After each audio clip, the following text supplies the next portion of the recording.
There was once a collision of two worlds.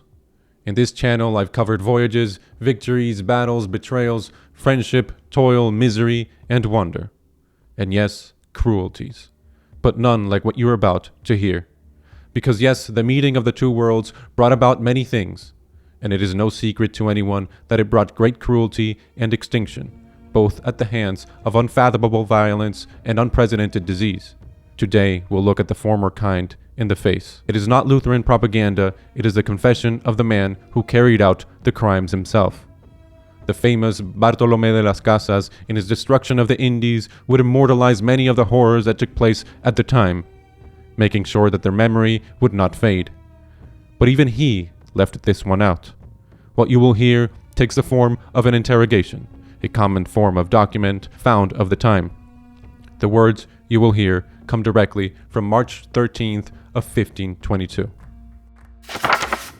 I, Esteban de la Roca, royal scribe to his majesty and public notary in his court, and throughout all his realms and lordships, and scribe of the Audiencia and Chancery, which, by the order of the Emperor and of the Queen his mother, our lords, resides in these islands of the Indies and mainland of the Ocean Sea, in the absence of Pedro de Ledesma and Diego Caballero, its secretaries, do certify to all who see this present that in the city of Santiago, on the island of Fernandina, in the Ocean Sea, Friday the 28th day of the month of February, in the year of the birth of our Lord Jesus Christ, 1522, the very noble lords, Licenciado Marcelo de Villalobos and Juan Ortiz de Matienzo, judges for His Majesty of the said Audiencia and Chancery, went to the house where Vasco Porcallo de Figueroa resides, which their lordships have designated as his jail. And in my presence the said scribe, they had the said Vasco Porcallo brought before them, and took from him the oath proper in law, by virtue of which they put him to the following questions. What is your name? Vasco Porcallo de Figueroa. Where are you from? From the town of Cáceres. Are you a vecino on this island, and where? Yes, a vecino of the town of La Trinidad. Since when have you been a vecino here? Since the repartimiento made by the adelantado Diego Velázquez of the caciques of this island. Did you go to the town of Sancti Spíritus with a number of mounted men? I did.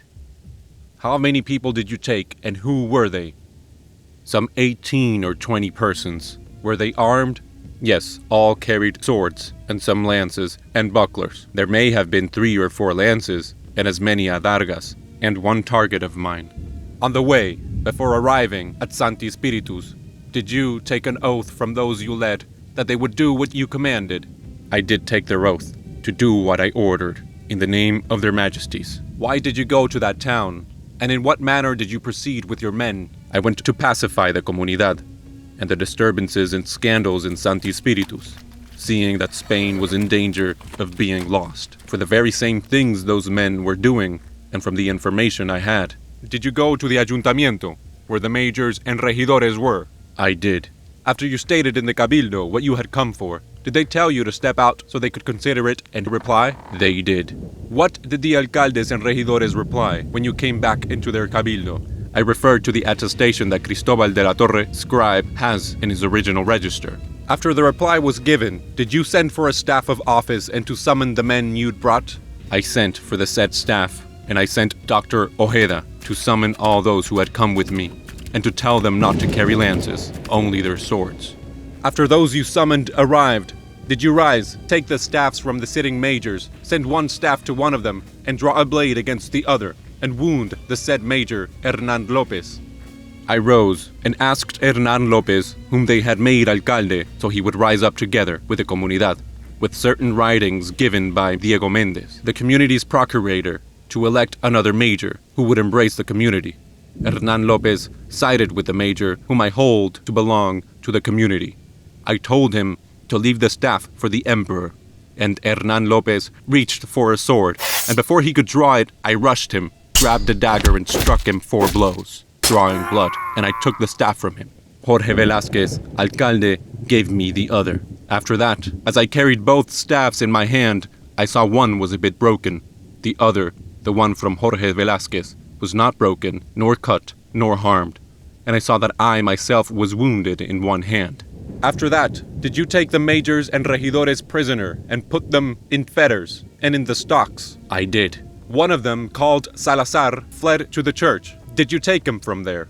And when taking him, was he pushed about and otherwise injured? While the sheriff was taking him prisoner, he fled to the church, and I entered to arrest him inside the church. And the aforesaid came out to meet me inside the church, with the lance, and lunched several times. I received the thrusts on a target. I seized him, and from there they took him to jail. I believe they shoved him at that time, for I saw them grappling with him, with Pedro de Ordaz and another Diego Lopez, and they were throwing dagger stabs at one another and pulling hair. Salazar at them, and they at Salazar. After imprisoning the aforesaid, did you sequester their goods, Indians, and property? I did sequester them, and placed their Indians and estates in deposit, except for those of the said Diego Mendez, which I deposited with Pedro de Vivero by a letter from Licenciado Suazo. Some days after, did you send them off in irons, riding on pack saddles, to this city to the said Licenciado Suazo? I did, and I deposited some of their Indians with other persons, but they were never used, because later I removed them again, and thus I left them. Have you ordered that the testicles and members and other members of some Indians be cut off, and ordered others burned? And having cut off the said testicles, have you ordered the cutters to eat them? I have done so. How many Indians have had the said testicles and members cut off? 3 men and a boy. The 3 men were almost dead already from eating earth. I intended to burn them. Before burning them, I ordered their penises and testicles cut off, and had them eaten, moistened in earth. Afterward, I had them burned, and I had others burned up to a number of 12, because they ate earth. As for the boy, I did not make him eat the testicles, but he also ate earth, and made others eat it, and I gave them herbs to kill themselves, and I ordered that the boy cut his own testicles out, and he did. Did the boy die of it? No, he's alive. In all the provinces of Camagüey and Guamojaya, they were killing themselves, and more than 2/3 had died from eating earth alone, and to prevent them from killing themselves, I inflicted that punishment. And first I had many masses said and processions held to turn them from that harm. They never stopped until that punishment was done. Some Indians whom I saw were not at the point of death, I have pricked and burned their mouths, and thereby turned them from eating earth, and from other poisonous seeds they took to kill themselves. And this is the truth. Under oath I have taken it, and I signed it in the original. Your age? About 28 years, more or less. Who were the prisoners you took with you when you went from La Trinidad to Sancti Spíritus at the time you arrested the majors and regidores?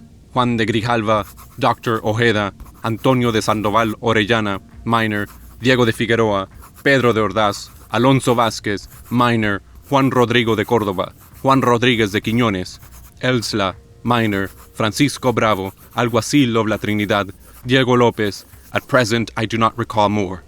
If I remember, I will declare it, and for that I leave this declaration open as to this point, and I signed it in the criminal process being pursued against me, in the said Audiencia and Royal Chancery at the instance of some of the said offended parties and of royal justice.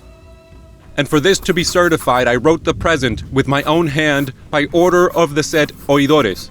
It was done in the city of Santiago, on the said island of Fernandina, Thursday, March 13th, 1522, and the said oidores signed their names, Licenciado de Villalobos, Licenciado Matienzo, and I, Esteban de la Roca, royal scribe and public notary in His Majesty's court, and throughout his realms and lordships, wrote the present certificate, and together with the signatures of the said oidores, I signed it with my usual notarial sign, as true testimony.